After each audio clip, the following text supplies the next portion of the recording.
what I learned is what I got is we should stand in business like grandma did, and I'd say like Jesus also did when he told his disciples, "Let the children come," and the way grandma also was, as much as she was yelling, which I totally agree with her. We should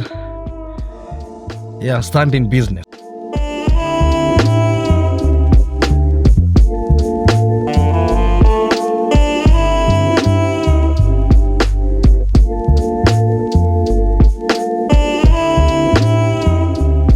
C1music.fm, the familiar. It is your host for the evening, Aaron Robertson. You know how we do all day, every day. And I have the panel in here with me, ready to discuss the topic that we had yesterday and to expound on it a little bit. First and foremost, guys, what y'all thought about the conversation we had yesterday? First Fruit Academy. It was great. What was great about it? Lesson we learned about yelling and handling situations when About they yelling? Yeah. About No, you shouldn't yell. About the pink nails. Stand in business. The lesson we learned about yelling. Man, that's funny. I didn't teach you a lesson, man. I was just asking the questions, man. Eddie, what you thought about it?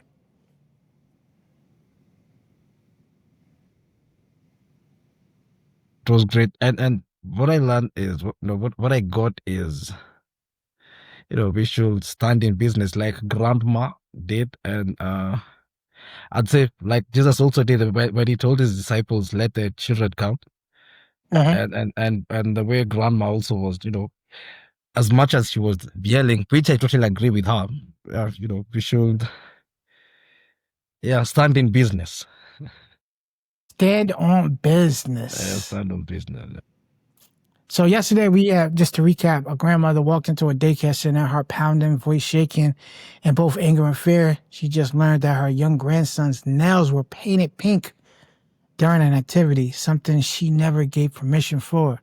She storms in to confront the director. Her voice rises as she says, "You don't have my consent to do this to my grandson. This isn't just about paint on his fingers. It's about confusing him and overstepping the role of a parent." The staff, caught off guard, try to calm her down. It was just an activity, they insist. Other parents didn't mind. But to this grandmother, it wasn't small. It wasn't just paint. It was a line that had been crossed. Authority taken without permission, values disregarded, and a child caught in the middle.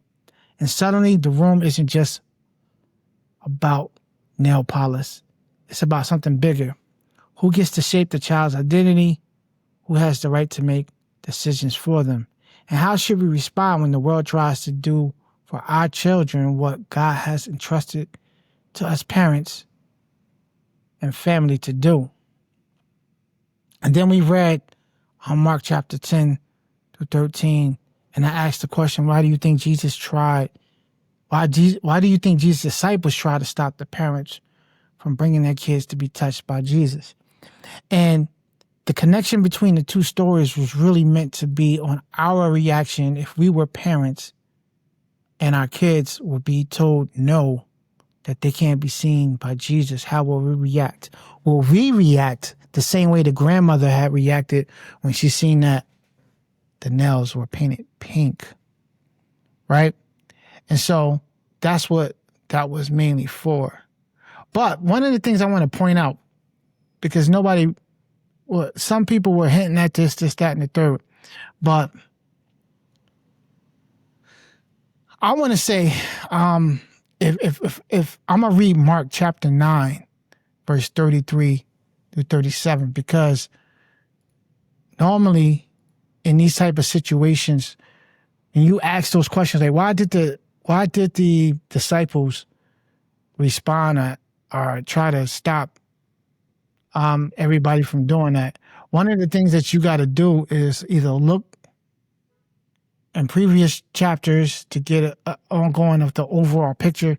Like I tried to tell y'all yesterday after the show, we was talking a little bit, and I was saying that you gotta, if this one particular scripture is not really hitting home for you, you gotta like zoom out a little bit and maybe read before and after, so you can visually see what's going on. You know what I mean? At least put it in your head. So, in chapter 9, in Mark chapter 9, and reading from like 33 to 37. I'm going to read it for y'all real quick, and then I want to talk about it real quick. It says, and they came to Capernaum, and when he was in the house, he asked them, what were you discussing on the way? So this is Jesus asking the disciples, what were they discussing on the way going to Capernaum? All right. Verse 34, but they kept silent, for on the way they had argued with one another about who was the greatest.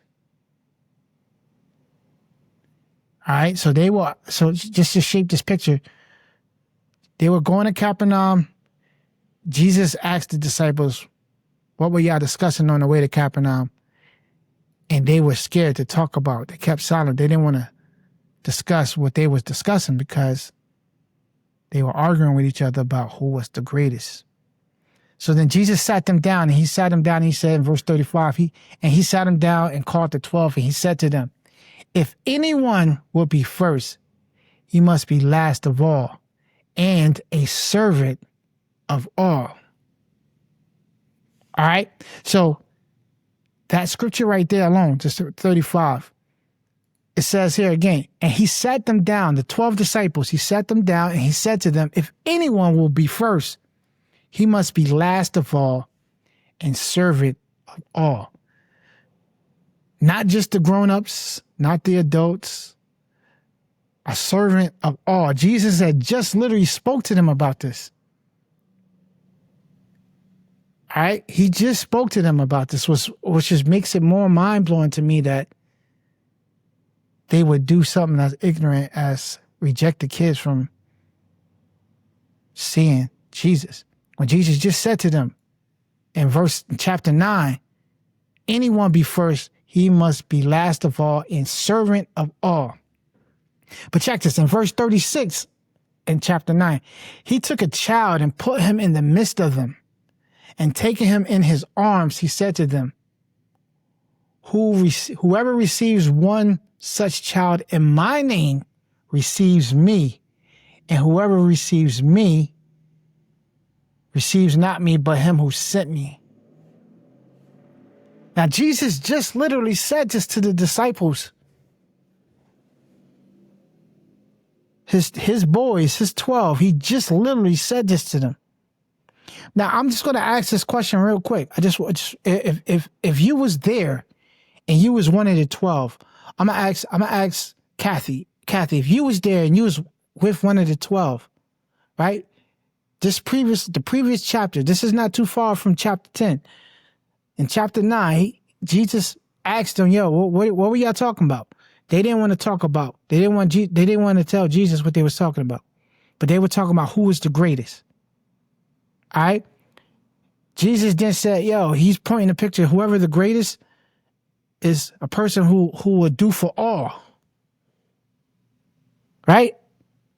The greatest person will do for all. And then after that, Jesus took one of the kids amongst all of them and he said, yo, if you receive this child, you also receive me. Matter of fact, by receiving this child, you receive my Father too. He just said that to him. Which makes it all the more an emphasis. Why would they do what they did in chapter 10? And see, I didn't get a chance to explain this all to y'all yesterday because we didn't get too deep into it. You know what I'm saying? But that's what messed me up about it. Why would the disciples, after they just had Jesus say what he said to them, then tell Eddie that he can't bring his son up to see Jesus?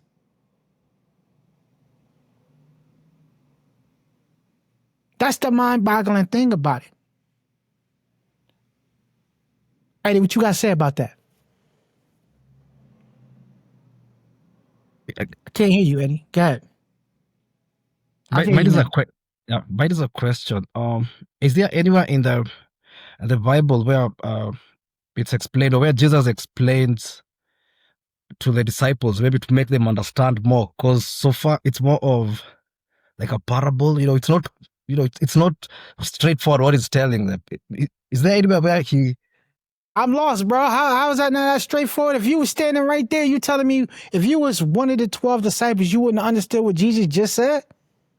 Whoever receives me, one such child in my name receives me, and whoever receives me receives not me, but him who sent me. Would you have understood what he said? Yeah. Without further okay. First and foremost, hold on. Let's keep it all the way. Let's keep it all the way 100. If you read the Bible and you know for a fact that Jesus never answers a question straight up, he always answered it with a story, a parable.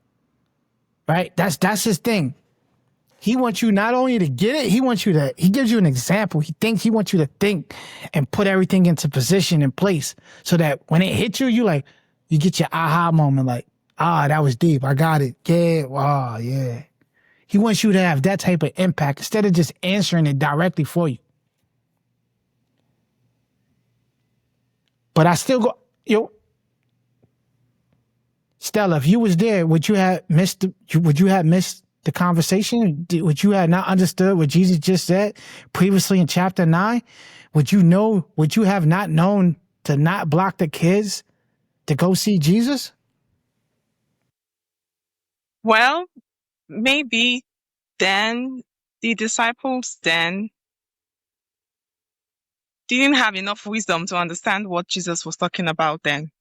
So maybe I would have been like them, because the world is now more exposed, now people understand things better now. So I can't tell if I would have understood then, because how can 12 disciples not understand? So what now makes me stand out from those 12 that, okay, I would understand better than the 12? So, yeah, that's my answer. Y'all giving them a pass. I'm not giving them a pass. I don't know. Apple, Eddie, I know you want to respond. Apple, go to Eddie. What's your response, Apple?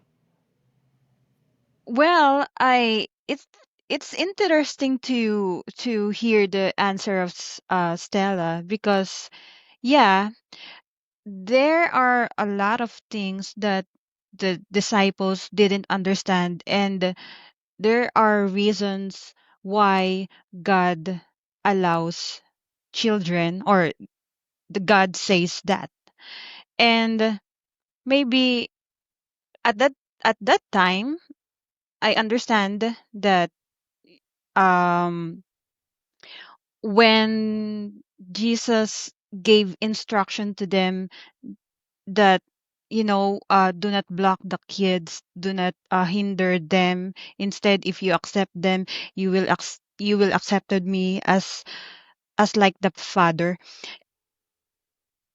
The disciples actually, okay, God, it's because you said that, we will obey that. It's something like that. So at that moment, that's what I'm thinking right now. So yeah. Can I also add that after Jesus resurrected, the disciples were baptized with the Holy Spirit. So it's possible that most of those parables Jesus told them before he died and resurrected, they couldn't understand deeply because they did not have the Holy Spirit then. That could also be part of the reason why it seemed like they didn't get the deep meaning of what Jesus was trying to say. I don't agree. But I'm not going to debate with you right just yet. Go ahead, Eddie. We're going to come back to that, though. But go ahead, Eddie. The reason I asked what I asked, whether we understand what Jesus really meant, is if the disciples, could not see that before doing it, how are we to understand, easily, or much more easily than them? I don't know whether I'm making sense, but I don't want to come across like I'm a pastor or anything like that. All right. So, because I'm not a pastor, I'm far from any of that. But let's go back again to chapter 9, yo. If you look at verse 9, these guys are arguing about who is the greatest. That's the conversation that they're having. Who is the greatest? Listen, I will get it if y'all telling me that they didn't understand because y'all reasoning is because Jesus was talking to them in a parable and they didn't understand. And I'm like, yo, they couldn't understand not because Jesus was talking in parable. That's not true at all. Because if you're not full of pride, if you're not full of whatever, it's plain. Jesus hugged a little kid. Like it's plain to see with plain eyes. If you remove yourself from it and just look at the story as a whole, it's plain to see what Jesus was talking about. But they're having an argument about who is the greatest. And Jesus is pretty much saying, even though they was embarrassed to even tell Jesus what they was arguing about. Let's put it in perspective. Right? They was arguing and having an argument, and they didn't want to tell Jesus what they was even talking about. And then Jesus, being who he is, he knew what they was talking about already. And he talks about, and he says to them, yo, the greatest among us, you know what I'm saying? The greatest among us, he's pretty much saying the greatest among us is the one who's willing to serve all. Not a certain group of people from this country and this native group of all. The person who's willing to serve all is the greatest. Simple and easy, bro. And if he said then after that, if you don't understand what I'm saying, young man, little boy, come here. He called him over and hugged him. He hugged him. Verse 37, who receives one such child in my name receives me. How do you not understand that? He's hugging a little kid right in front of him. Did the disciples understand exactly what he meant? I'm asking if they didn't understand, it is because they still arguing about who is the greatest. You know what I'm saying? If they didn't understand that I don't understand how you don't understand it though. If he says the greatest is, he's telling you saying that he answered it in a parable. I don't even see the parable where he answered it in this one. He answered the question directly, actually. The greatest is the one that serves. Here's my question. Did the disciples understand that? Or did they learn that at that particular time? I think the disciples understood it in a different path or different way than what Jesus really meant. Because again, if we're going to look at the verses before preceding the text that we had in Mark 10, they saw Elijah and Moses beside Jesus in his transfiguration. Like they saw, wow, this is such glory. This is like, seeing my Lord, my Jesus, and then there are people in his right hand. There's people in this on his left, and now after that they're talking to themselves like, who's gonna be the greatest? Like, I want to be on the right. I want to be on the left. I want to be at the first. So they are actually thinking about, again, what I shared previously, that their mindset is not really what we had right now. I understand what you're saying, Eddie, or your dilemma, that we cannot boast that we better understood it now than the disciples, but we actually do, because we see the big picture now than the disciples then. The disciples then doesn't know that Jesus really is the Messiah, and he will be, he will die and he will be resurrected. They don't know that, and we know that right now. We have the big picture, so we have this advantage. advantage, and we have this privilege to be able to know what really happened and what's gonna happen. And the disciples doesn't have that. So again, their mindset, their knowledge about Jesus Christ is very limited to what they hoped Jesus would be, and that is like a political, authoritative king leader that will save them from whoever's oppressing them.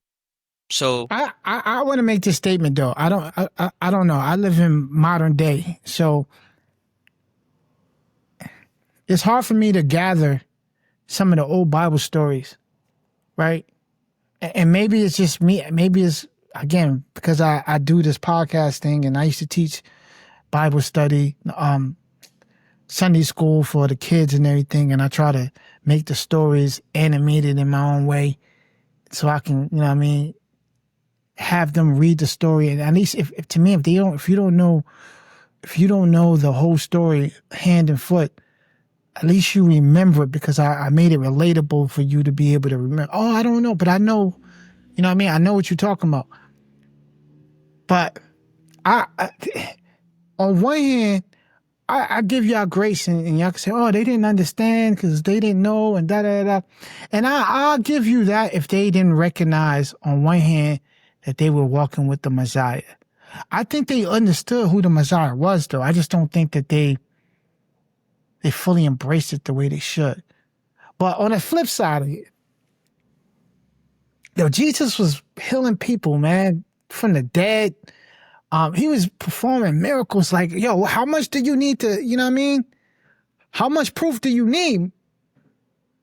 Like if somebody's is dead and he walks in and he's smooth and just like, oh yeah, he's asleep.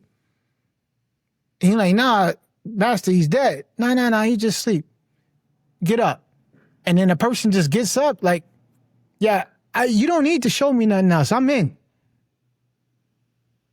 You understand what I'm saying? I believe. I don't need no more proof. You know what I'm saying? In the Old Testament, oh, God is not powerful. Oh, God is not this. If I'm in the room and the hand just shows up and start writing on the wall, I'm in. You don't need to. I don't need to see nothing else. I'm good. We in there. You know what I'm saying? In Elijah days, if we about to go to war and then all of a sudden just fire just coming down from heaven and just defeat, whoever he with, I'm on his side. I don't want no smoke. If he can do that and cause fire to just come down from heaven, like, think about that, man. Today, if you was about to go to war and then all of a sudden just fire just start and just destroying everybody because of fire, even if you're on the other side, you're gonna tap out. I'm like, I'm with them now, man. I'm trading. So in short, it was easier back then than now. Yeah. I'm saying that, Chris. Charity, Charity, why are you laughing at me, With what Charity? you're saying, of course, I will be on their side. No, That's what I'm saying. It's not that hard. I mean, Aaron, maybe I don't understand what you It will be as got. easy as very simple to end the whole thing. So Hold on. I want to give Stella a chance. Go ahead, Stella. What you was about to say? I'm saying it's easier for you to say this now because you are in this generation. yes, If you were there, Bro, imagine what are you talking about? the Israelites I feel being the same saved too. from the hands of the Egyptians. All the Hold on. miracles God did through Moses, and then Moses went to get the 10 Commandments. Before he came back, they already made Aaron build an idol for them It's to not worship. that. Listen. So Listen. if you Moses went threw down there, a staff. Hold on. Moses threw down a staff. It turned into a snake. I would have been like, that's freaky. What he just did is freaky. Then the other guys did it too. I'd have been like, that's freaky that they could do that too. And then I see my man Snake eat their snakes. His snake legit. I'm with him. I don't need to see nothing else, bro. I'm saying I don't it's need to easier for see you to Moses. now. Better I think so too. Yeah.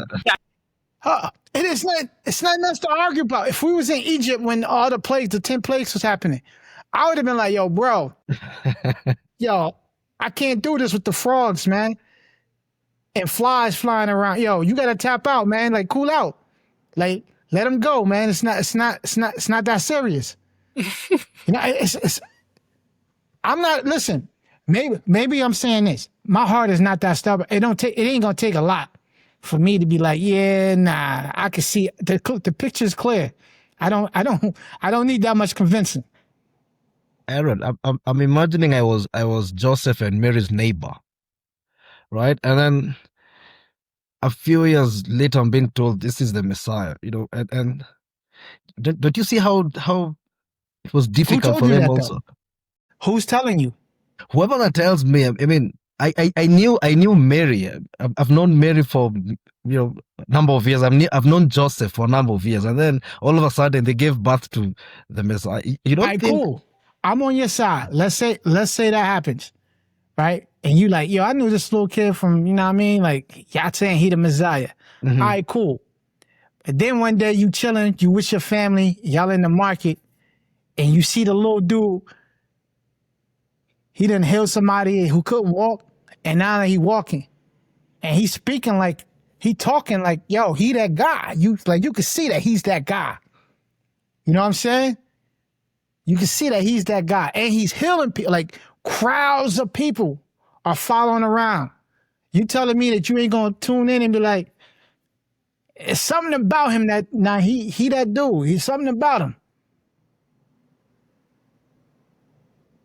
That's enough to already tap in, bro. And then you start following him and seeing his So miracles. yeah, Bro, yeah. it And ain't gonna like take that Fitz much, bro. said, that time they're limited with If knowledge and all that. But I don't think somebody can pull that kind of a thing in the present world and everybody. It's not possible now. As in, somebody will now come and say he's the Messiah and all that. Everybody will be people will ask questions. Like, where is this coming from? This thing is it real? Is this science? Is what is this all about? But then they are limited. They're not. They don't have that knowledge we have now. In fact, the whole thing has happened. We are just living after the whole thing now, so we are kind of balanced more than them.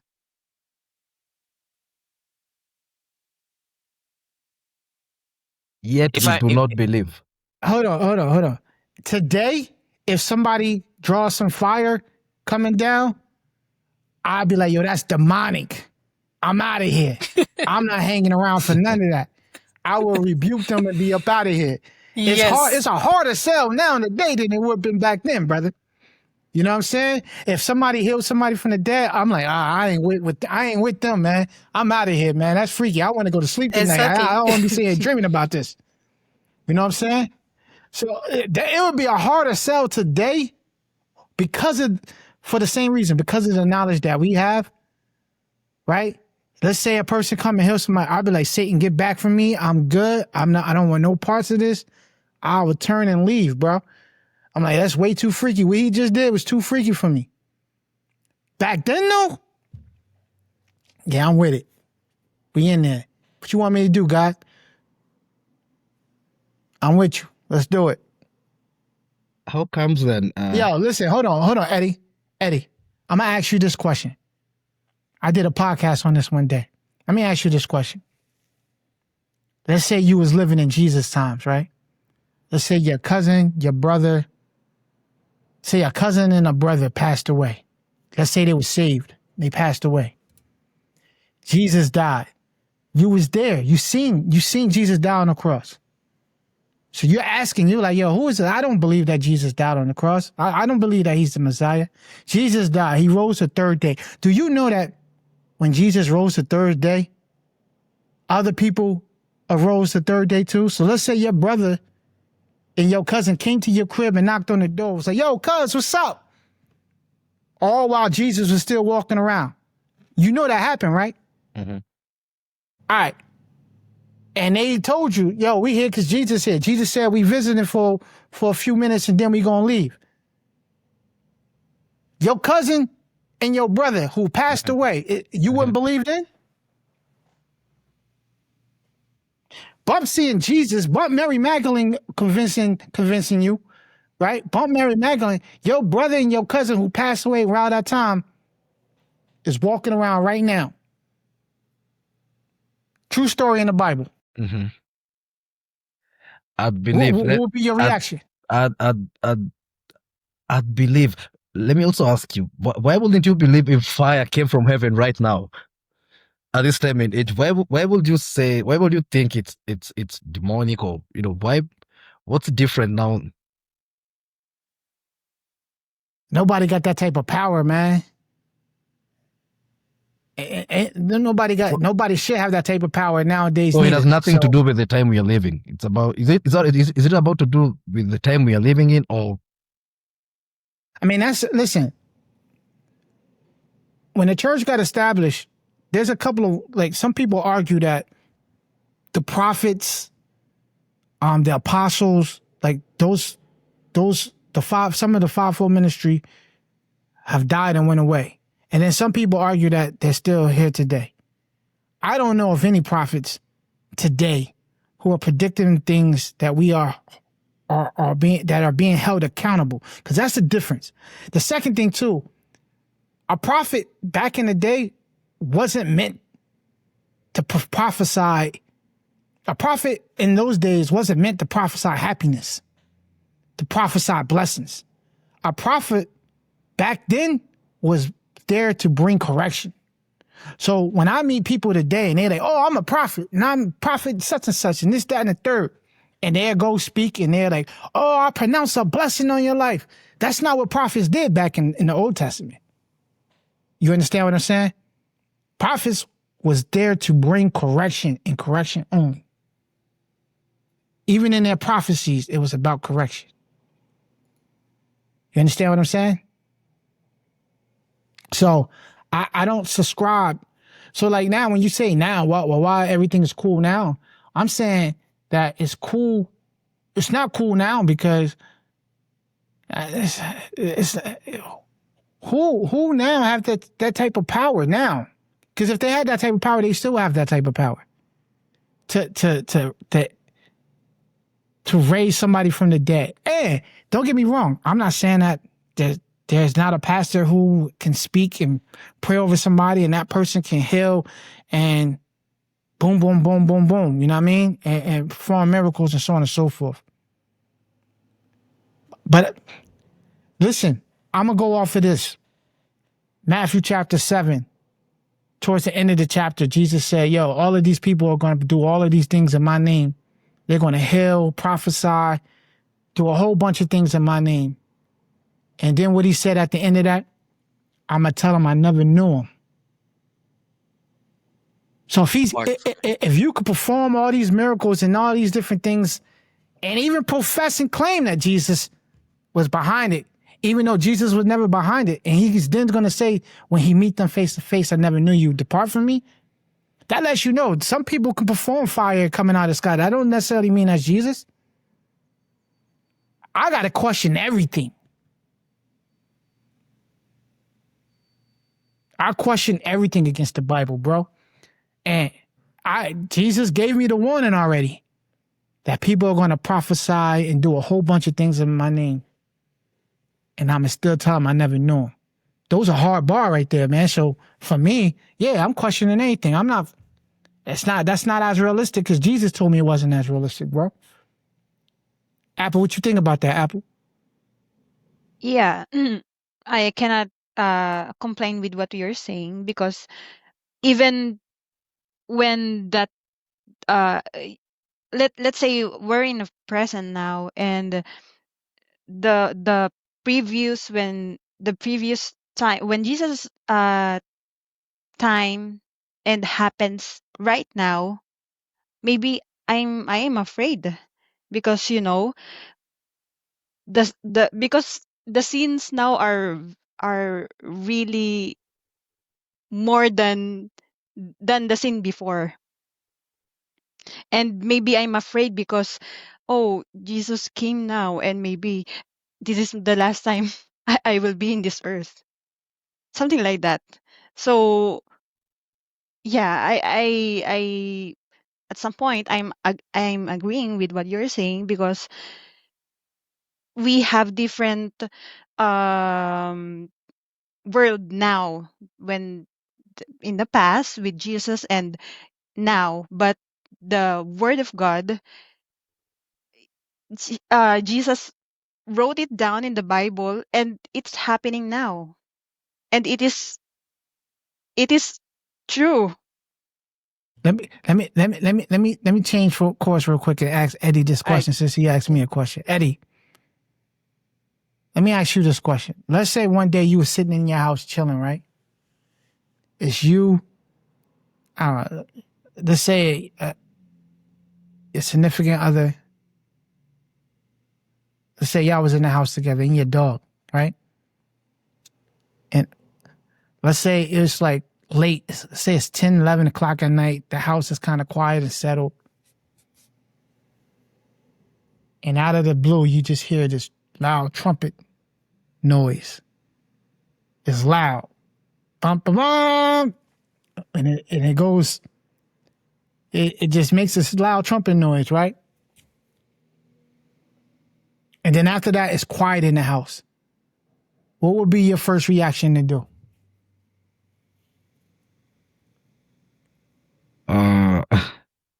Run, I don't know, run, hide.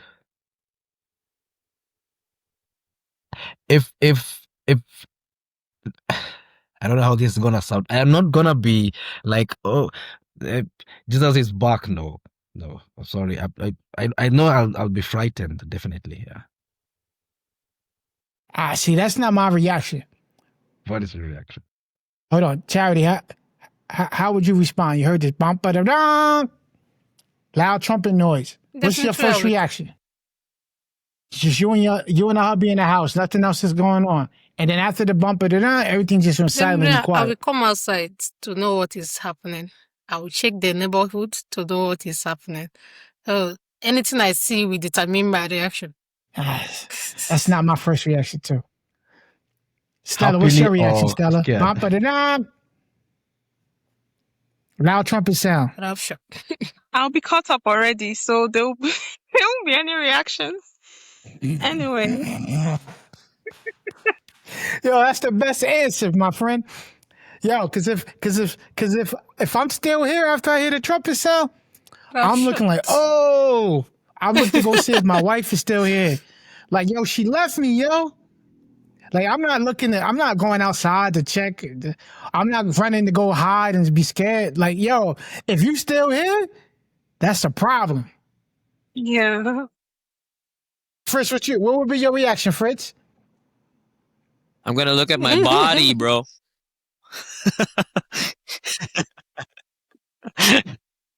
And you're going to look at yourself and say, I lost. No, see if I got, new face, glorified, everything. Yeah, Stella answered that perfectly. Stella, I'm going to give you a round of applause for that answer. I'm going to give you a round of applause, man. You answered that perfectly.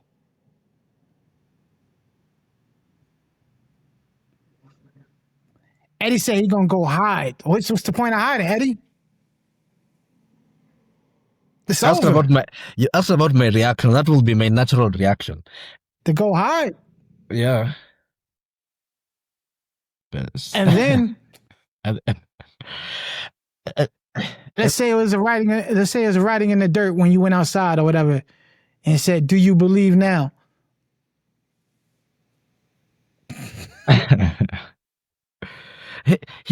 Charity said she gonna go out, go look around town. Yo, that's the wrong answer, man. I'm sorry, man. I'll be on my knees praying, God, why you leave me? Why you doing this to me, man? Because what's ahead is crazy. That's freaky. Oh, y'all freaky on that. I'm sorry. Y'all got freaky with me on that one. I have a question for, anyone can go ahead and answer, please. Right now, the current times that we are in, there are less believers than there was a long time ago, right? Then having asked that, would any of us here have entered Noah's Ark when Noah was, calling people coming to the Ark? Would we have entered? And I ask that knowing, or what I've read or know, that it hadn't ever rained, like as in rain the way we know how it rains now. Would we still have entered Noah's Ark? I don't know if my question is clear. Yeah, your question is clear. So I'll go back, referring us back to the disciples. All right. If you stupid and don't understand what's going on, then you would probably say no. You wouldn't get on. Right? And then if you understood what was going on, then you on it. See, because what you in that question, this is why you got to visualize and understand what's going on in that question. The reason why Jesus was doing what he was doing, I mean, God was telling Noah to do what he was doing, is because the world was wicked and he was the only good one in the world. That time period in itself is freaky. Genesis chapter 6, when all the stuff that was going on back in that day was freaky as it is. I'm not even going to touch on all that. All right. But what I am going to say is that if you see out of all the retarded people who's running around killing themselves and doing a whole bunch of stupidness, and you see this man building a boat, I'm going to go over there and ask him, yo, bro, what you doing? And I hope that he would he'd tell me the truth. Yo, it's a flood coming. So I'm building this big boat because people see him building the big boat. Yeah. And if you rock with him, yo, how can I get down? You know what I'm saying? How can I get down with you in a boat? But if you're not really paying attention to him in the boat, you're going to think he's a coward or a geek or whatever, and you'll be caught up in the world that what you're living in, doing what you're doing, and you won't be paying attention to him. And the boat, he wouldn't even ask you to get on the boat because you wouldn't be really paying attention to him. But if you're paying attention, that means you got a sense of awareness. And you got a sense of awareness, yo, bro, what you doing? Oh, it's a flood coming. I'm building a boat. And your response will be, oh, yo, that's freaky. Or you're going to be like, yo, that's smart. One or the other. And then you start looking at how big the boat is. You're going to be looking like, yeah, I got to get down with him. Either you're going to say, I got to get down, or you're like, yo, he bugging right now. One or the other. That's your reaction.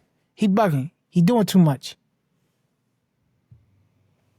My reaction, if I believe that he was one of the good guys, I'm rocking with him.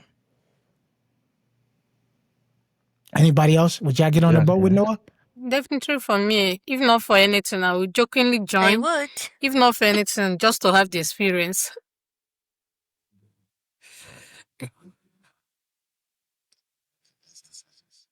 Be one of your best decisions. But it also depends if you are a believer too. If you're not a believer or you're not curious about what he's doing, you wouldn't do it. Believer in what? What are you believing in? Something bad is going to happen. So you saying that if you're a believer, what's going to happen? No, I'm saying if he tells you like there's going to be a flood and you don't believe him, so you're gonna be carried by the flood. Anyway. True. All right, let me get back to my topic real quick so we can wrap this up because we only got a few minutes left. So I'm gonna ask this question again with context of the question. Why do you think anybody can answer this? Why do you think the disciples ignored or forgot what Jesus had taught them about receiving children in Mark 9?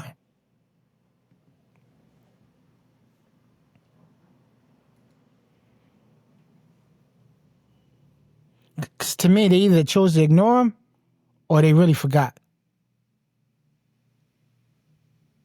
I think it's a good mix of both. A good mix of they forgot about what Jesus has told them because of all the activities that they're doing, and in addition to that, their personal agendas on why they are following Jesus. I was about to add earlier about this one, when we were talking about how did the disciples not understand what was Jesus is saying, and the difference that the difference that we have during our time and during their time. I was thinking about this one. I think there's also an element in our faith where it gets to be tested when the difference I think I'm seeing a major difference that we have now from the disciples before is because there's a threat with their belief and their allegiance, there's a threat to their lives, unlike that we have right now.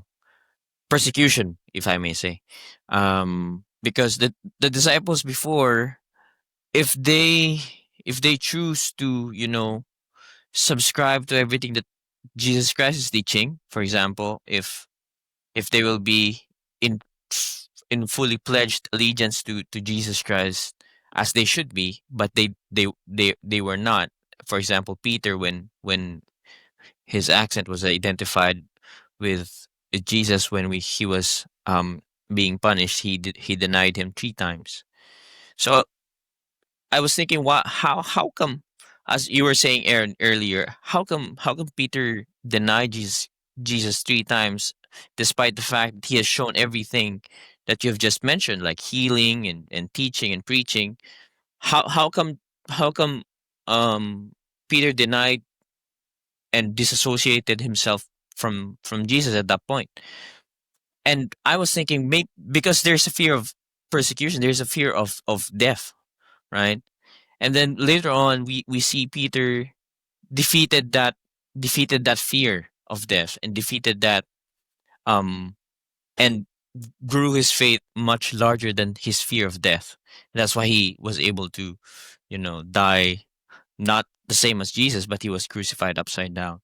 So I think, there's a huge difference that we have on our time, because right now, at least we're still enjoying the privilege of expressing and subscribing to a faith without actually facing the consequences of it. Like, if we proclaim that we're Christian, everybody, should at least bare minimum respect that.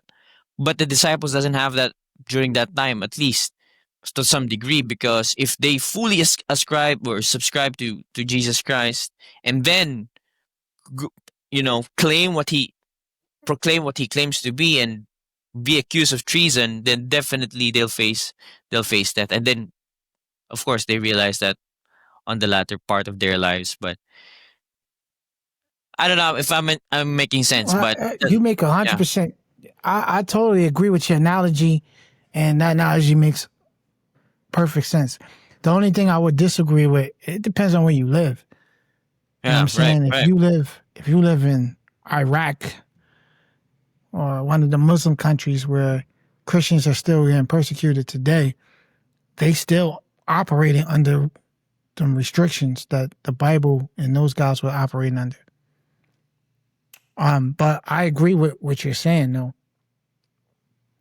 The only thing, let me ask you this question real quick. If you was faced with that type of fear where you either gonna die, somebody gonna cut your head off if you profess Jesus, or you can live and denounce Jesus. If you really was faced with that choice, what would you choose? Would you, I gotta live another day. I gotta do what I gotta do to live another day? Or would you, I'm gonna take this L, man. If I'm gonna take this L, I'm gonna take this L. Truly. Hold on. Kathy, what would you do, Kathy? So I'm gonna be honest. Before I got saved, I would have chosen my life over anything. Mhm. But I got saved, so I would choose Jesus. I don't believe you because you started the whole statement off with. So No, I'm she gonna was be honest. she So was I'm just gonna be being honest, honest. right? She was just being honest. If it I was her don't. I'm past just life. saying Yeah. before what I would have done, and now what I would do. Nah, I still don't believe you because how you preferenced it, man. So I'm gonna be honest, right? I Before I believe you, was Kat. saved, I don't know. The fact that you could have just said, yo, before I was saved, I probably would have said no. But you had to say, yo, I'm gonna be honest. Because when you say I'm gonna be honest, that means what you about to say afterwards is gonna be some fugaziness.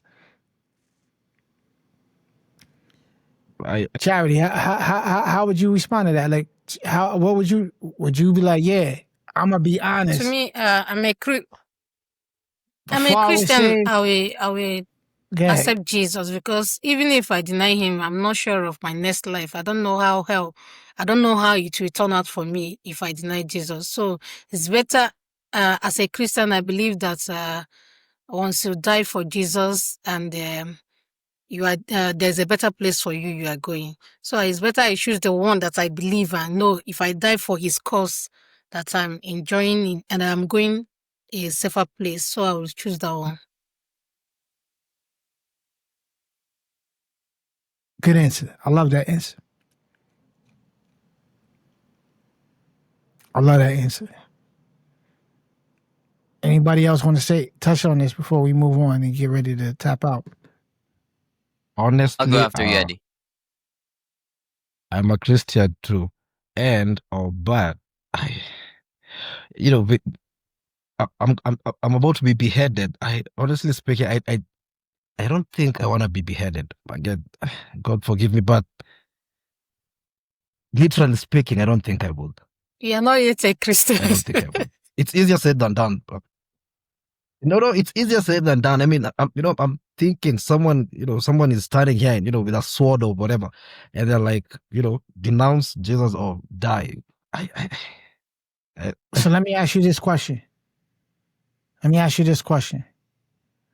If you had a child or if you had a wife and you had to denounce your wife or be beheaded, would you hold your wife down or would you denounce her?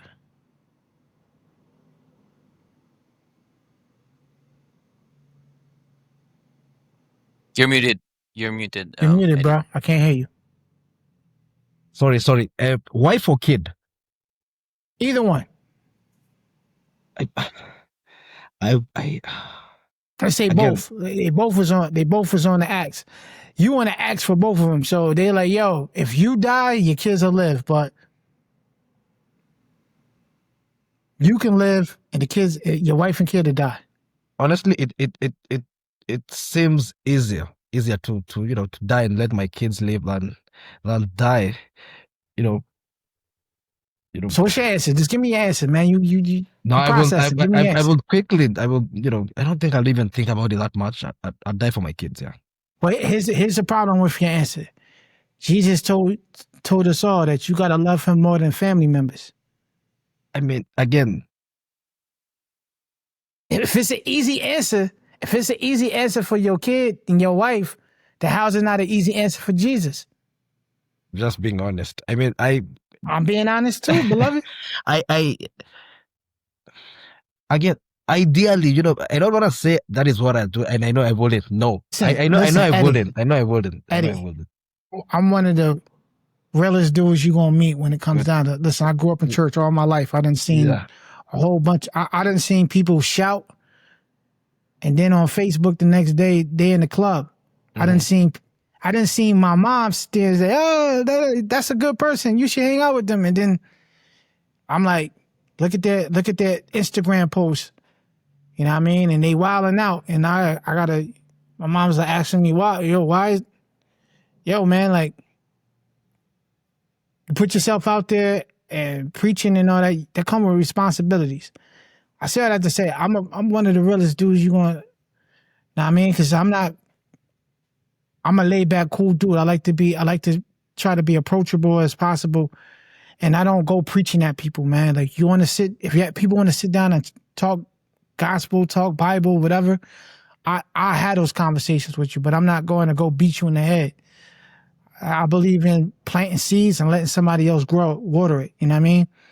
I'll do whatever I need to do to plant the seed, but I'm not going to sit there and like chase you down to go to church. You know what I mean? And you have that choice. You make your own choice. So I feel everything you're coming from. Sometimes things are not that simple. Yeah. And so I get that part. But the beautiful thing that we are offered in this spiritual realm dealing with God is the offerings of choice. And you got to choose to do right or choose to do wrong. But you have the choice. We have the freedom to have a choice, bro. That's powerful in itself. You, as a person, need to be able to choose right. Go ahead, Freddie. I'm Fritz. Yeah, if I may add, if I may um help you, Eddie, not to have an answer to the question, but to actually reflect on the answer that you've given. I was reflecting about this actually for the past 2 weeks. About what am I gonna answer if ever there's gonna be a case where I have to choose between Christ or my life. Remember what Paul said. As cliche as this may sound, to live is Christ and to die is gain. I was able to reflect on his answer and his statement. How come death be gain? And or how can I look at death as gain for me? Like, and then I started to think, if I die right now, Eddie, if you die right now, what are you gonna miss out, man? What are you gonna miss out? Are you gonna miss out this dying world? Are you gonna miss out, man? I'm losing my teeth, bro. I'm growing old. I'm getting wrinkles. I'm getting weaker, and day by day, I'm seeing a lot of my weaknesses every day. Is the Are those things I'm gonna miss out? No, no, right, bro? We're not gonna miss. We're not gonna miss those things, but we're gonna have new things, bro. New, all of them new. So if you're thinking, bro, if I end this life, Eddie then Eddie gonna be on the streets of gold with no house, man. He just gonna be there.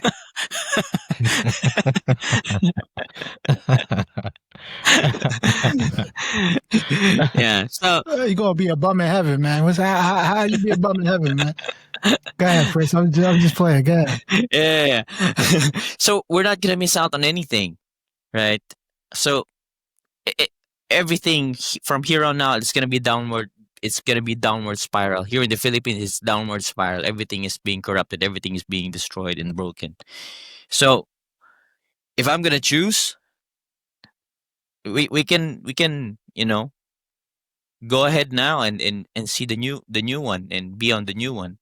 But as long as we're here, we're gonna do it with purpose. But if that comes to a point, we're on the decision point of decision to choose right now, to die to die or to live, then let's go die right now. We're not gonna miss out on anything. Listen, to die is gain.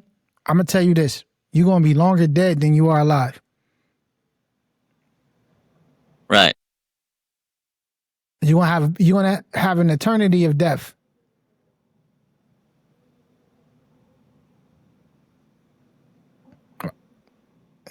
You're gonna be your lifetime. You're gonna be longer dead than you are alive.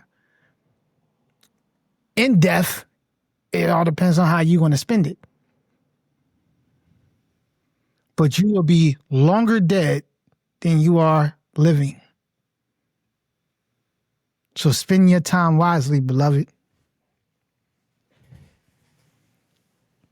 All right, we're gonna wrap this up. My last question that I'm gonna have here: how can we practically live out Jesus' example of embracing the least in our churches, families, and daily interactions? Anybody can answer.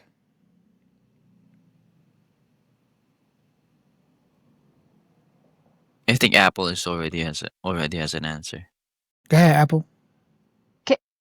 Can you repeat the question, Oh please? my Again? gosh, I thought you said you already had an answer. Fritz, I'm just thinking. He I'm threw not you under the ready bus. yet. How can we practically live out Jesus' example of embracing the least in our churches, families, and daily interactions? That is the question. You know what? In today's world, it's different than Jesus time before, because you know it's um it's the sin is everywhere, and sometimes, as we are Christian, we still sin. We still commit sins. you know Maybe the least that I can do. Oh my gosh. Let me say the question for you one more time. How can we practically live out Jesus' example of embracing the least in our churches, families, and daily interactions? Maybe I'll go for Stella for now. Say that again? She's passing the ball to Stella. I'll passing the ball to Stella. Yo, why y'all throwing everybody under the bus, man? Is it even humanly possible?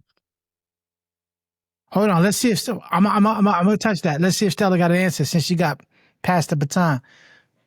Stella, you got a response, or you gonna let this one go? Yeah.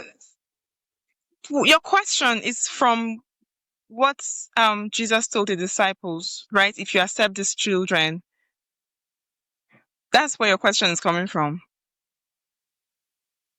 The question is, how can we practically live out Jesus' example of embracing the least in our churches, families, and daily interactions? That's the question. Yesterday, we talked about how Jesus pointed out for the little children when he corrected the disciples. And that was the second time he corrected the disciples. The first time he did it in chapter 9. So I'm saying, how can we do for the least in our churches, families, in our daily interactions? Defending the children that are around us in our families, in our churches, standing up for them, teaching them God's word, and bringing them in the way of God as well.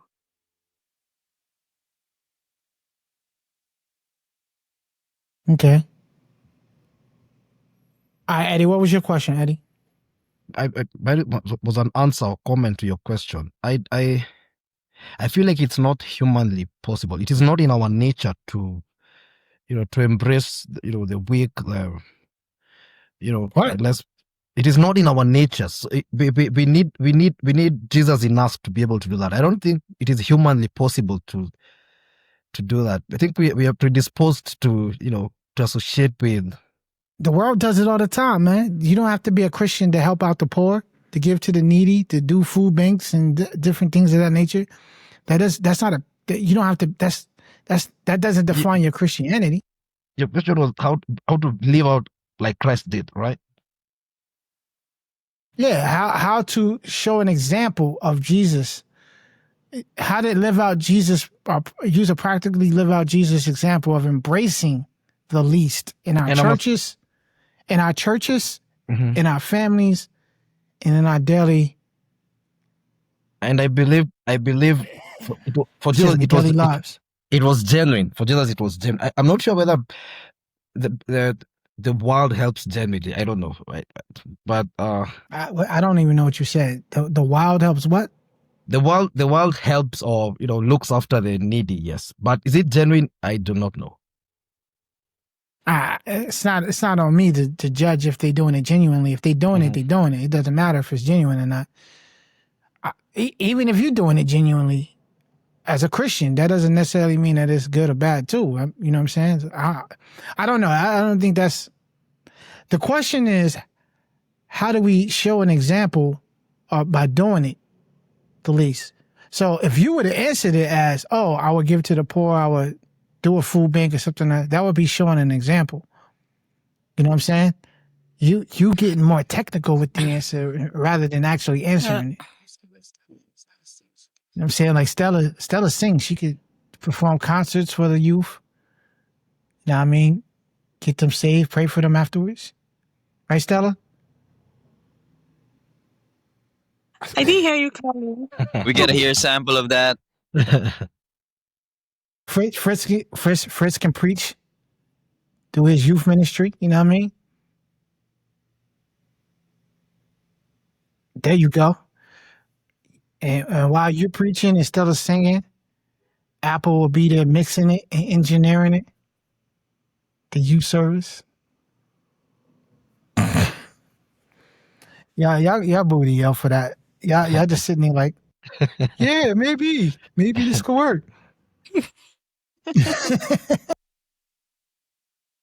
Any last words as we go? We're about to go. We're tapping out.